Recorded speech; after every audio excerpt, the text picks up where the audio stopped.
Hi there, I'm in my greenhouse and it's that time of year where we start sowing seeds, and you can probably see behind me I've already started sowing some seeds today. I've got the top bench completely covered now, which is good, but I can show you that another time. But for now I just thought I'd show you the zinnias. These are the ones that were the unicorns within the mix that I wanted to tease out. They're really large ones, and somebody said, how do you get the seeds out of these things? So I thought I'd show you. So I've got my flower here and you can see it's all dried, it died on the plant, and then I've just sort of chopped it off.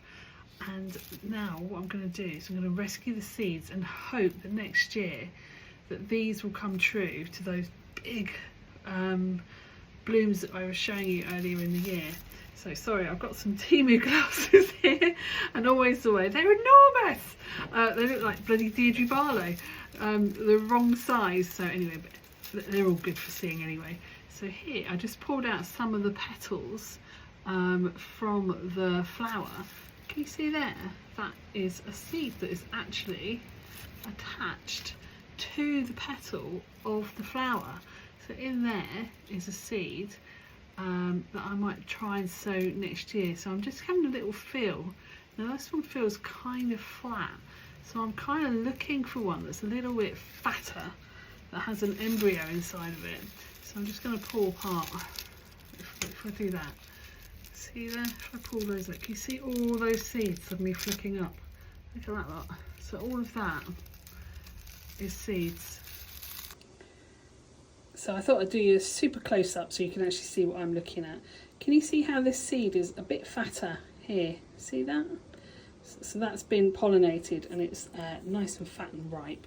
Whereas this one, I'll get my big fat fingers in the way, can see it's really flat and skinny. It's got the embryo in there, but it just hasn't been pollinated, so it's really thin and flat, so that won't be viable.